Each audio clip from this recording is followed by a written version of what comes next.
right, let's go. Welcome to another episode of the Black Accents Club podcast. My name is Sakudini. I am the host, and I am on a journey from unknown to unforgettable. And today we have a special young gentleman here with us. His name is Focus. Focus. Why Focus? Why focus? Why not focus? Right? When we say why focus, it seems as though we have an intention on like, oh, focus. I believe, the name that I have at this point in my journey in life, right? It stems a lot from it holds a lot of accountability to it, and it's very empowering, and it helps gauge where you're at in time and let you know that stay focused, right? Like it speaks by itself, it speaks volumes by itself, and to pair my personality with it, that's why not focus, right? Okay. It pairs well. So tell us a little bit about yourself. What do you do? Who are you? So at the moment, I just came back, whoop whoop from traveling like last 2.5-3 years. Okay. Right. I was living in Colombia, Costa Rica, Mexico. Right. And did a little bit of in London. Right. So for all my basketball players out there, I did a Euro step, Okay. And so I really just took a large jump into figuring out what more does the world have to offer. Right. My whole life, I've been just like the super curious guy. Right. Whereas as a kid, I'm thinking like, okay, why does this look like this? Or why the stoplight turn red and not orange? You know what I mean? And it's like, oh, because for people who have like disability, like that's like red, blue, and green. I mean, red, green, and yellow are the best colors to differentiate for people that are colorblind. Right? I'm like, oh wow, okay. And it's just like, what more does this world have to offer? Right? And I just went on a huge journey since the pandemic to go and discover and learn more about the world. And I went to Costa Rica, Colombia. I was teaching English, playing basketball over there, right? And I was just able to build upon myself and where I'm at in the moment. It's like, who are you? I am focused, right? I am present, right? I am, a conscious being, right? So that's who I am, but I'm living that out in a lot of different ways. Okay. So what sparked the idea to start traveling the world? It started when I was 14, honestly. Like it stems from just wanting to gather knowledge. Like I believe I'm truly a hunter and gatherer. I'm like, leave the family, everybody, the kids, they all good. Guys, I'm gonna go out. I'm gonna get the deer, whatever it is, come back with it on my back. You know what I'm saying? And then I'm going out tomorrow again. Right. So when I was 14 years old, my dad gave me a mission. He was like, all right, go out, go conquer. Right. We're here doing what we need to do as far as my parents goes. My mom and my dad, they're also they're very driven people. Right. And they've taught me the art of sacrifice, to sacrifice the now for the delayed gratification. Right. And they actually went to work and they did what they had to do. Right. And so so he kind of pushed me in a way to spread my wings and also find myself and go gather and see what it was that I could genuinely connect to. So at 14, I moved from a city in the city of Philadelphia to basically a farmland, Amish people and things like that nature in the central PA, about 3 hours away from my house. Right. Okay. So I lived there for like the next 4 years. That was with your family, or? That was without, right? So that's what I mean. That's why I say I left the house at 14. My dad said, "Oh, you chose to leave." So yes, it was my decision. Okay. Right, but it was my dad's idea. My dad's and my aunt's idea, right? And he said like this is what he wanted for me. I had about 2 different options in the city. I'm like, nah, sky's the limit. Is what you think is best. He said it was best is to get out and see what it's like, because to be honest, I live in a city where the statistics says like if you're there, you're only going to stay within your 8 blocks. You're going to die within those 8 blocks. To be honest, I grew up in the house of my great grandmother. Okay. Right. This was my great grandmother's house. Right. And I'm blessed to say that we had a roof over our head. But we cannot ignore the statistics that are still prominent. Right. Yeah. And so my heart naturally was driven to exploration. Right. Even when I was quote unquote home, I was always out in the streets of like playing ball, playing curveball. I was double dutching. It didn't matter. I was playing with everybody, playing with the dogs, playing by myself with my imaginary friend. It don't matter who it was. I'm out doing something. Right. And so I just had a lot of support and my parents understanding that about my nature. I was super rebellious if you wanted to close me off. Right. I was the type of person I was going to wait till you sleep and I'm going to sneak out the window. You know what I'm saying? So you might as well just like, and then they got to turn the lamp on like, what you doing? My foot halfway out like, you know what I'm saying? Halfway out like, nothing. Just checking the temperature if it's cold outside still.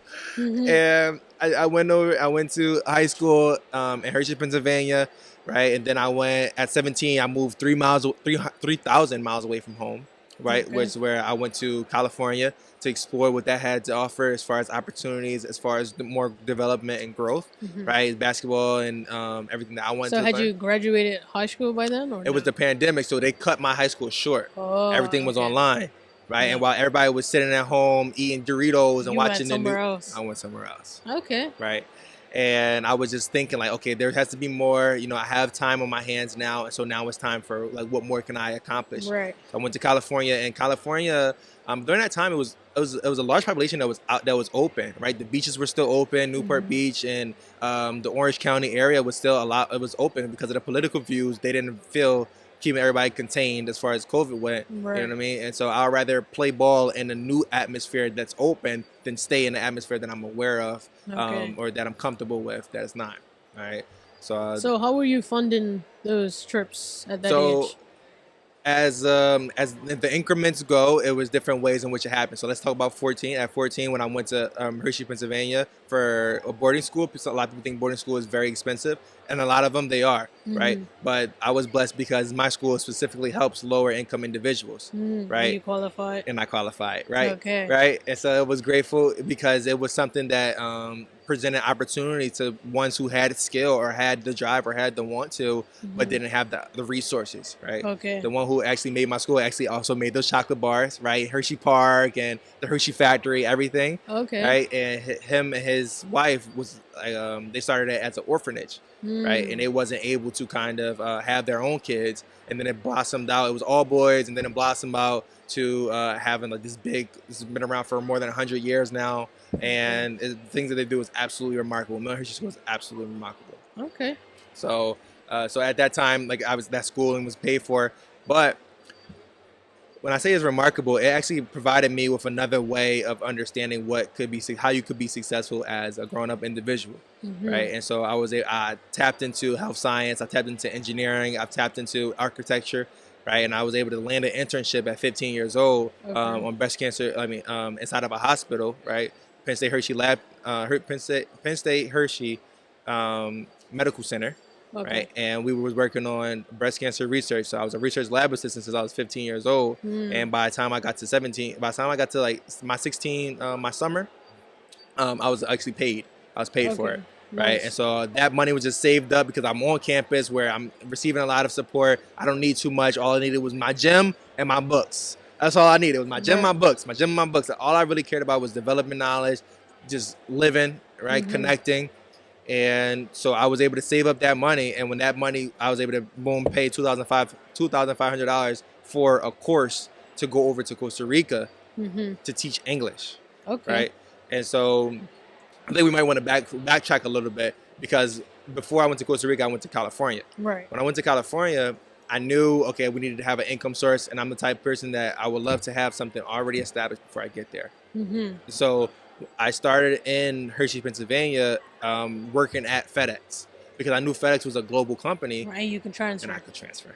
Okay. Right. So I worked there for about 2.5, 3 months, made great money, right? Was able to actually start living by myself, like had, friends living with me and things of that nature. But I was in a way like head honcho. Like I was just like, okay, this feels got the car, everything like that. I was like, wow, this feels amazing. And this is all while you're still in high school? It's all during a pandemic time. So let's talk about from March, they let us go. May, we graduated. But from March to I'm saying about July. March to July is when I was, working by myself. Okay. And it was just something that was beautiful. And it's awesome because that's also where I found out I'm an entrepreneur at heart for sure. Right? Because while everything is going haywire with COVID, I actually had a brand, right? Focus, right? So my name, but it was fiercely overcoming and competing until successful, right? So each letter has its own meaning, right? Yeah. And I was able to push that. And while everybody was like kind of losing faith, losing hope, we had a lot of kids dropping off, not showing up to their last of their Zoom meetings, even seniors, right? And I didn't want my classmates, right, to actually fail out when it's literally 1 month left. Right. So I created a shirt. And basically it was an empowering shirt with an empowering message, sent that to the president of my school. I honestly was just like, okay, let's just take a limb. Like, dude, I would love to have these, like, to see what you think about it, right? Right. And once he responded back, like, I would love to get one for every senior. That's dope. I was like, I was in the car with my friend. I said, you know, black folk, you can't start screaming for nothing. They're like, yeah, what? exactly. What? Tell me what? What is it? What's going on? What? I said, I'm doing it. Right? I'm slamming it. I'm saying, because I'm huge. I don't know if y'all can tell. We need a bigger booth or something. Yeah. Like, I'm huge. And so while I'm slamming the dashboard, I'm like, I'm doing it. I'm here. Like, you can't stop me. I rolled the window down and everything. I said, ah. You know what I'm saying? And my friend that was driving next to me, Clemente, I love Clemente to death. He's a goofball, but we played basketball together. So we have that sense of like going through trials and tribulations with each other. So our bond is amazing, right? So he didn't know why I was celebrating, but he just was like, he was celebrating with you. And he turned the music on. He's like, yeah. So I had to turn the music down for him to tell him what it was. Right. And then he was like, went berserk. And so that, and even talking about it brings me back to that moment, because that was my first, like, it's like a $5,000 check, right? $2,500 in the front end and $2,500 on the back end. Right. It was amazing. I had the support of my mom to actually calling her contacts because it was a fast turnaround that we needed, about 400 shirts, right. 200 something shirts, right? And it was absolutely amazing. So it was talking about like 217 shirts, $25 a pop. You know what I mean? I'm gonna need my checker. You know what I'm saying? I had to get on that phone call like, hey, excuse me, I'll show you. I'm gonna show you who should I send the invoice to? Exactly. You know what I mean? Okay. Yeah. So that helped a lot, Okay. right? In my travels, and I went to California. California is not cheap at all, right? I was paying $900 for a bedroom, right? A bedroom. Right? Okay. And I was loving it because I was around other entrepreneurs. I was around other people who were going to school in a college called UC Irvine, which in that area is a lot of money in that area. So I was able to actually learn a little bit more.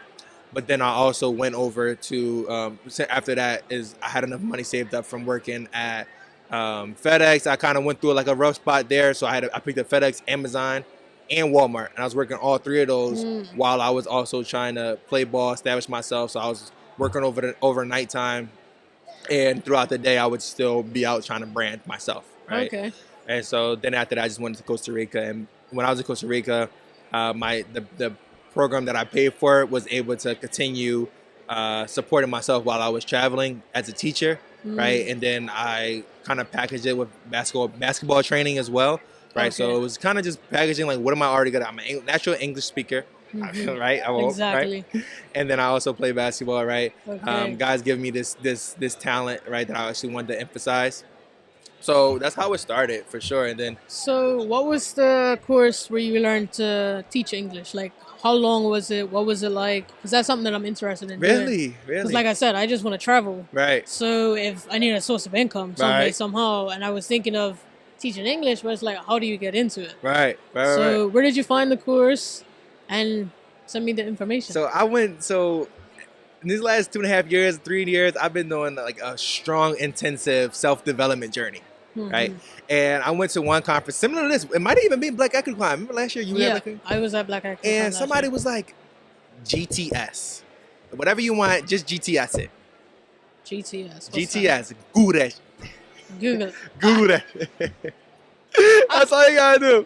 I was like, hey, GTS. Yeah. And that's literally all I did, because I knew I wanted more of the world. That I knew I was like, everything that's going on and all the accolades that I have, it's more out there, and I'm just doing me. And everyone is like saying, okay, you're excelling, and I would love to learn more about what you have going on. But I knew on the back end I wanted to be a creator. I knew on the back end I wanted to travel. I knew I wanted to speak different languages and enjoy different cultures. I knew what I wanted to, what my soul naturally connected to. Right. So the pandemic actually allowed me the time to GTS to do that. Yeah. To get it done. And the possibility, because if not, I would have just been following the same trajectory, going to school, getting 9 to 5, things of that nature, right? So I took the untraditional route, and with the support, I was just able to just Google and say, okay, so what is the best way to travel while making money, or what can we do to make money while we're traveling? You can be a blogger.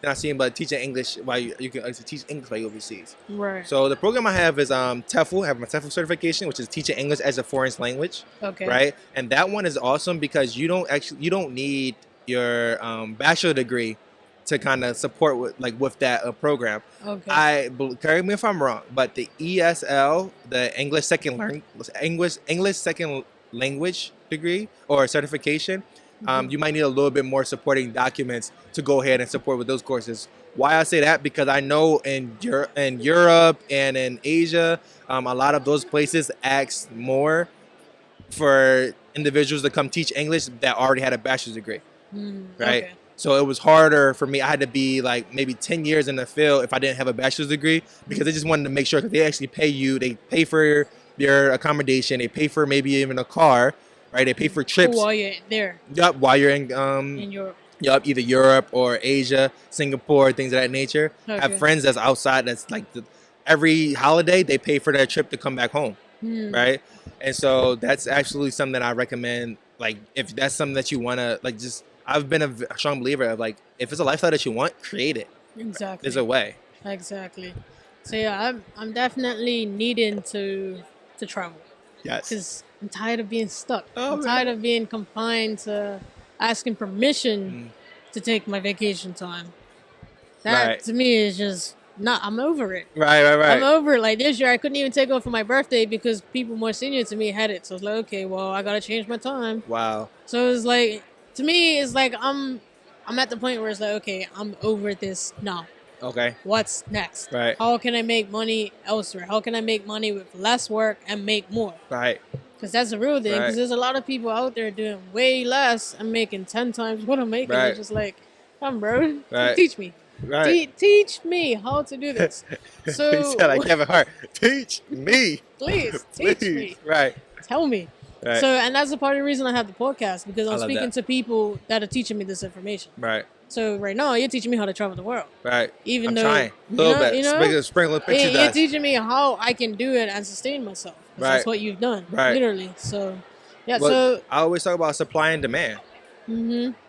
Whatever it is, like there's a way to create the lifestyle that you want through supply and demand. Very right? true. If it's a skill set that's needed, that's in a lot of demand, but it's very little people that are doing it, right? Let's talk about podcasts, right? Mm-hmm. So as far as there's only about 250,000 people that have started a podcast, right? And out of 8 billion people, like that's a very small percentage when you look at it in retrospect to 8 billion people, Most right? definitely. And if you talk about the amount of people that's the people that started a podcast, right? Now let's talk about the amount of people that actually produce 13 or more or 3 episodes, right? And then the amount of people that produce 20 episodes. So that means you're going to be in the top 1%, right? If you just producing 21 episodes. Exactly. Right? And so it's like about chopping wood, carrying water, doing the things that are actually going to get you to the lifestyle that you want. But understanding this all through supply and demand. And people are saying that, oh, they're doing way less work than what I'm doing. They're putting in way like a little bit of energy. Well, the goal isn't to work the hardest you can. It's to work the smartest you can. Exactly. Right? And we do that through leverage. Right? We don't do that through effort. Like, I mean, we use our effort, but the effort isn't the gauge, isn't the dial, isn't like, okay, if I crank up the effort all the way, you know what I mean? Because if the hardest working people, like the ones who build houses or the ones who, from scratch. And, if you can leverage, whether it's your intellectual capacity, leverage your social, your social currency, or leverage, like actually leverage something that's of value, that's in demand, then you'll have So what are you leveraging right now?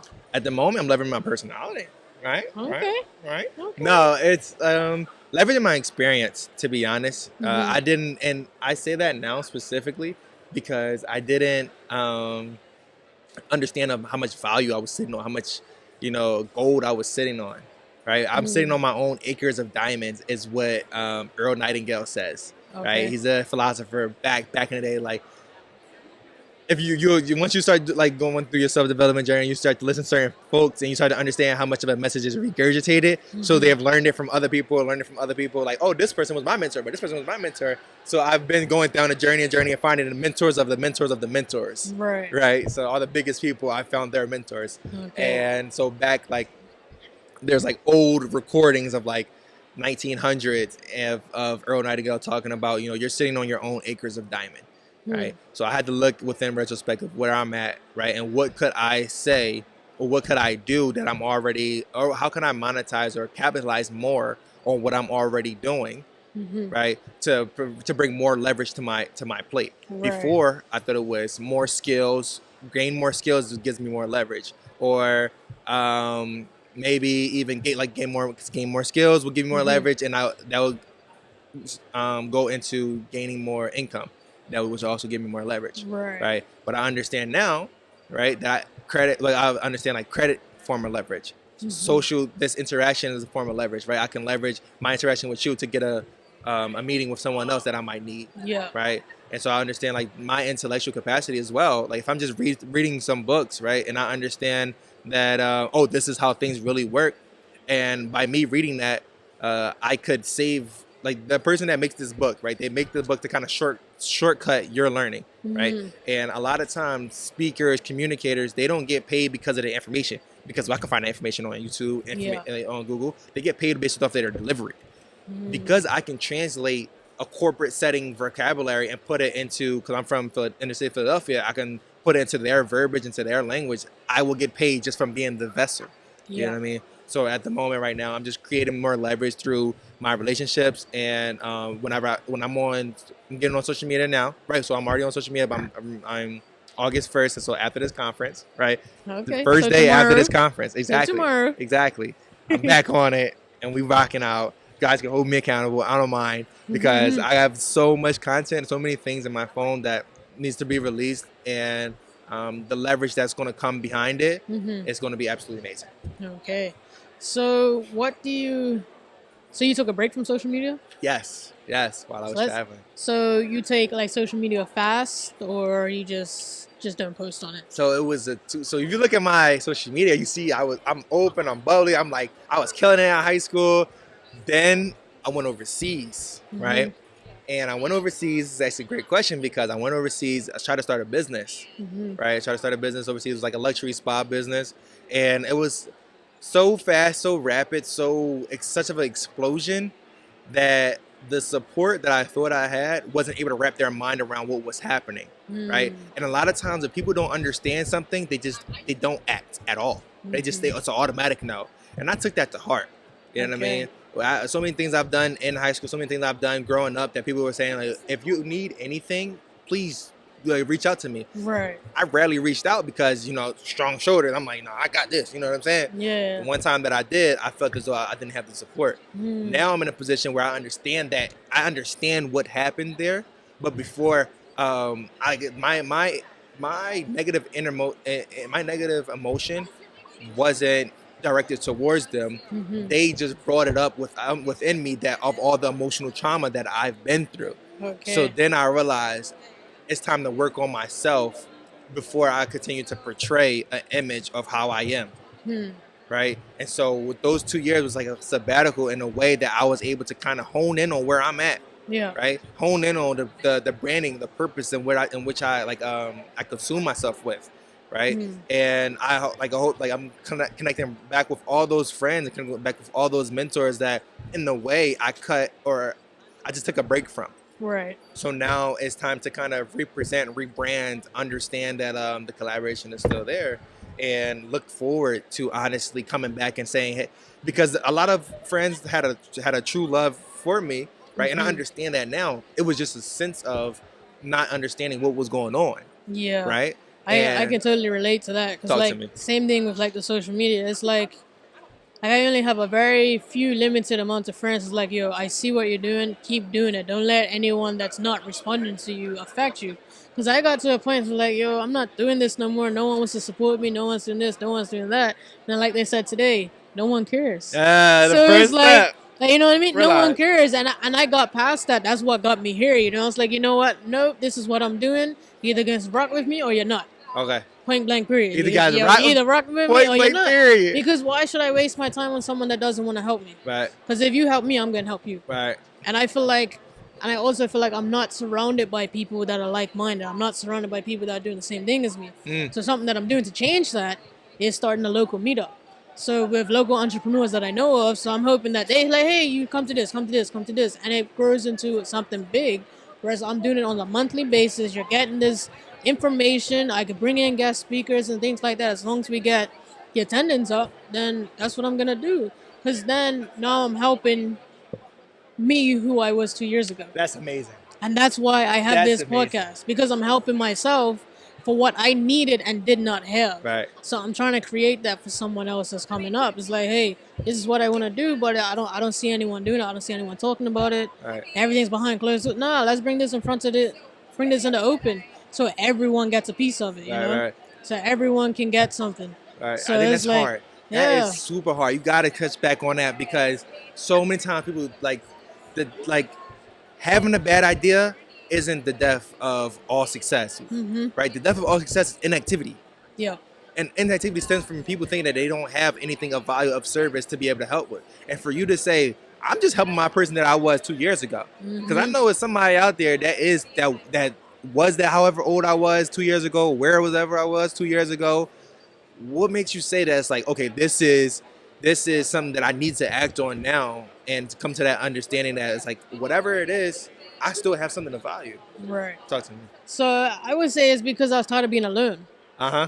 So it's like love it. I feel like I'm this only person that's interested in reading books to create myself into a better person. I feel like I'm the only person that's like, oh, let me start this type of business. Let me do this. Let me try this. Right. And it's also like I don't see anyone my age doing it, or they're not doing it openly. And it's like, and then I also feel like in Bermuda, it's like it's hard to become successful if you don't know the right people. So I'm just trying to be able to show you, like, nah, you don't need to know the right people. Right. Because I'm coming from, like, yeah, my mom's an entrepreneur, my sister's an entrepreneur, but they're supporting me, but they're not supporting me. Like, you know what I mean? They're not out there like, hey, you go check out this, go check out this. Well, at least I don't see it. I mean, not saying they're not doing it. I don't see it. I don't see it. Make sure y'all like, subscribe, everything. But I also feel like it's like I don't hear it enough. So it's Right. like if you're not verbally saying something, or just verbally saying something goes the longest way for anyone that's trying something new. True. So it's like, nah, I'm going to be that person for someone else. So like, it's also changing a vocabulary. So I don't say thank you no more. I say I appreciate you. Okay. Because I know that's going to make you feel a lot better. Okay, I like that. And I notice, like, because I say it at work all the time. I don't say that. I say, I appreciate you doing that for me. Thank you, and I appreciate you for doing it. And now a lot of my colleagues say, I appreciate you. But I know you're just saying it to say it, but I know that you don't mean it. So it's like, but me, I'm saying it, and I absolutely mean it, because I appreciate every single person that's coming into my life at this point. Right. Because you're helping me get to where I want to go, one way or another. You may think, like, oh, no, just whatever. Right. But you're helping me. You're either showing me what I don't want to be, or showing me how I can get somewhere, or showing me what I do want to do. Right. So that's the way that I see it. No, it's like, yeah. I love the thank you and I appreciate you part, because a lot of times, like even with verbiage or what we say, it becomes too conditioned that it's just something that we say, and the value isn't behind it. Let's talk about, how are you? Like, hey, how are you? And say, Don't like, even let you answer. I'm good. You know what I'm saying? Don't even let you answer. Yeah. Hey, how you doing? Like, my name is da da da. You know what I'm saying? I'm already talking to you. It's like that, and it's like, so I'm so oh, sorry.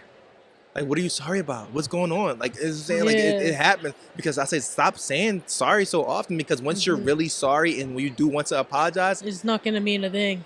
And the worst one is, love you, love. You know what I'm saying? Like, I don't say I love you to no one. Where is the passion behind it? I say I care for you. I'm not gonna say I love you if I don't love you. Right. I care for you. Exactly. I care for you. I don't know if I love you. That's hard, right? Because we gotta talk about what's love. What's love got to do? You know what I'm saying? But that's the biggest thing. I mean, it's like being purposeful about your words, about the ways in which you want to express yourself. So it's actually something that's very powerful, right? And I think that, like, even as we talk, and we talk about how we're, like, when people will, I guess, support us. In a way, we're supporting ourselves because we're going after our dreams. Exactly. Action is the supportive factor that we need because we believe in ourselves, right? And because if I say that I want this certain thing, but I'm not acting, it's because I don't believe that I'm actually that I'm worthy enough to attain it or to accomplish. I feel like I was struggling with that for a little while as well, but I was like, nah, just take action, because I keep telling myself, I look in the mirror and say, you are your worst enemy. Okay. You are the only person holding yourself back. So why are you doing this? So I keep asking myself, why? I say, oh, well, this person, like, nah. It's not about them. It's about you. So get out there and do what you're doing, and that's exactly what I'm doing now. That's what I love it, and you are. You I'm out here doing what I have to do For sure. I know that I'm helping others, even though no one may be watching this. I know that someone will watch it eventually, and they will get something from it. Well, listen. Let me talk about what I got from you that first day. Like, you know, we sitting down having a nice conversation. We all eating, so every time we take a bite, we gotta do a little, make sure you put your hand on your mouth. Like, all right, I'm talking my talk. You know what I'm saying? I'm talking to you guys, you and Miss Tia, right? Mm-hmm. And you nodding here. You know, he's like, all right, so when you get on the podcast, exactly. Let's set this up now. You know what I'm saying? He said, it's nothing like it's like I'll send you this link, right? Mm-hmm. And we're gonna do it. What time works best for you? You know what I'm saying? Exactly. Morning. Early morning, or you know what I'm saying, or the noon time. Exactly. And like, let's do it. Come over here. Come do it. And I just love that. You know what I'm saying? Because action loves speed, right? And I mean, success loves speed, right? Mm-hmm. And for you to be able to be so, I guess, like direct with the desire that you have and the success that you want, right? Mm-hmm. A lot of times people don't have. You know what I'm saying? The want, the drive, the willpower to actually go after and be direct about, hey, I'm going somewhere, and whether you can support me, or whether you with me, whether you're in my way, however way it comes, mm-hmm. I'm going. Exactly. So you can be on a money train if you want. I love that you just said that because I don't feel that I'm very direct. Okay. So I love that you said that you were very direct with scheduling this, basically. So that helps me understand, like, no, you are doing the right things. You're not giving people the option, like, oh, no, maybe tomorrow, maybe, no, we're scheduling it right now. Yes. Because then you're going to be waiting forever for that person to be like, oh, yeah, let's do it. So, because I've done that before. I'm like, I'm tired of having to wait. Right. Wait. So, thank you for taking action with me. For sure. For sure. It's definitely a pleasure. All right. Do you have any questions for me? I love that you said you're getting a group together out in Bermuda because, like you said, it's the people who you feel like if you don't know the right people, you can't be successful in Bermuda. Mm-hmm. Like, how do you think that you can position yourself to get the credibility that everybody would want to, like, because they're going to want to follow your journey. They're going to want to know how you did what you did. Like, how do you think you're going to sell that to get them to come and join the community? Right, because they're going to want to know who are they learning from. I would say consistency. That's what we learned today, right? Consistency. Right. So if I continue to do this every month for the next 2 to 3 years, right, they're going to catch on. Right. And they're going to want to be in the circle. Mm. You're going to be like, oh, so this person has been going to this for 6 months now. This is where they were when they started, but look at where they are 6 months later. Right. I like that. I think that says it all, growth, right? So it's like you're showing everyone your growth. You're showing your family your growth. You're showing your friends your growth. You're showing your community your growth, and just bringing more people together because that's what we need. We need a community of people learning things on a regular basis. Not like, oh, you could do it for 3 months here and then you got to reapply next year. Right. I think that's important. You can do it for 6 months here, but then you got to reapply next year. Right. Like, nah, let's just get in it and do it now and stay consistent with it. So this is going to be my thing that I'm doing consistently. Right. I'm building it up in Bermuda. I will be bringing in guests, not right now, but eventually I will be bringing in guests. Right. And I will be traveling the world having these events. I love that. Because people will be watching the podcast in these countries, like, okay, the Black Accents Club is coming to you. Right. This is the dates. If you want to book a recording, get yourself out there on the podcast. Here's the links. Here's this. Here's that. And that's what I'm going to do. Hey, I love that. That's exactly what I'm going to do. It's a global. It seems like a global mission. Yes, it is global because Black people are everywhere. Yes, we are. And I don't limit it just to Black people. If you have melanin in your skin at all, you are considered a part of my community. I like that. Because you're a minority as well. Okay. So, guys. Yeah.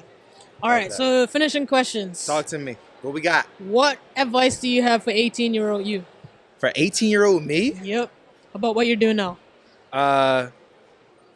Keep being him because you him. Nah.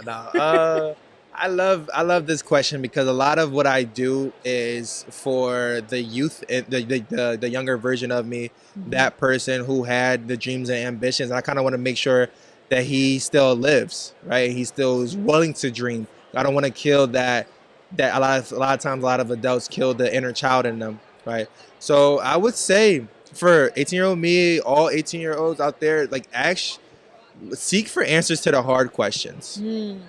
Stop letting them just be hard and accepting the answers. Yeah. Right. I had to stop accepting the answers of how money worked. I had to stop accepting the answers of why I'm so triggered by certain things and want to use rage and aggression. You know what I mean? And it's like I had to stop just accepting the answers that to be successful you had to be a 6-figure earner or 9 to 5 going to school for this certain thing. And now that I'm willing to seek what really aligns with my spirit and what I really, and I understand my opinion is of value as well and how I want to live my life. Right.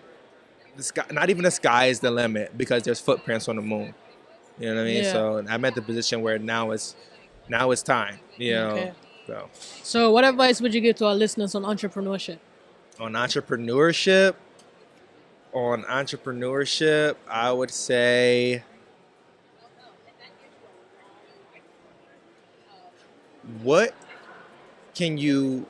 how can you look into your already skill set or your already day to day, and what can you already monetize? There's so many times, and even now, because I had to go through my own journey, my own growing pains, right? That I've understood, like, dude, I could have been starting to either talk or express or collaborate or synergize, with people. And this is something that brings value. So if it brings value, you have to understand that money is just a form of exchange, right? If I can exchange my thoughts and ideas for your money, no matter if we're starting with a $25 ebook, right? Or 6-10 tips on how to do such and such, right? And in a lot of ways, right, we have a lot of skill. And I need the entrepreneurs and creators to tap into what they're already doing, whether you're already working, even if you've been working at a 9 to 5 at Burger King for the last 3 years, and now you just got into a better job. Now you got, even let's say you in LA Fitness now and you got air conditioning. Talk about that transition. Like I'm saying, like it's something. Just like, because it's millions of people that are working at Burger King that don't like it. Whether it's greasy every time they come home and it's hair, or you're talking about how have you been getting the food smell out of your clothes? What detergent do you use? Questions, basic. Talk to me. Yes, I love that. What advice would you give to yourself 5 years from now? So I'm gonna send you this clip 5 years from now, and this is what you said to yourself. This is what I said to myself. Yeah. Keep being him because you him. Like Timothy third. Nah, I mean, I love projecting and also reflecting. So I would say 5 years from now, let's talk about it. Be 26. I know I'm going to stay true to my passions. I know I'm going to travel the world. But what is it that I flaky with? Stay dedicated to practice. Stay dedicated to practice, right? Okay. In all fields in which I'm in, right? Enjoy the journey, enjoy the process, because there's so many times I get that I just get that bug just itching inside of me, and it makes me like it wants to throw up in my mouth in a way, because I'm just like, why do I want to do so many different things and instead of see one thing through, right? And they say, like, distraction is really just a dressed up opportunity, right? Like, this is the opportunity, we can do this because we had so much skills, and because we're creators at heart, we feel like there's nothing that we can't do, right? And that's true to an extent, but he who chases 2 rabbits catches none, right? And so I'm just in a position now where I have to understand that anything that I do want, because it's such on a large scale, it's going to take practice, it's going to take dedication, and it's going to take time. I get to decide how much time it takes, because of how much leverage I use, how much effort I put into that leverage, right? Stemming on what we were talking about a little bit earlier, right? And I just got to be comfortable with that practice process. All right. And last question is, where do you see yourself 5 years from now? Where do I see myself 5 years from now? 26. Dude, I'm touching more than $1 million, way more than $1 million. Right. But more importantly, I'm the man, right, that earns that type of income and that connects and of service, because your income is directly proportional to the amount of service that you render. Again, another Earl Nightingale quote, right, from back in the day. Yeah. So definitely more than anything. All right. Thank you Focus, for coming through to another I episode of the appreciate Black you big Excellence Love time. podcast. Black excellence. And hopefully we can have you back on the podcast For at sure. another date and time. And yeah, thank you. It's all about growth.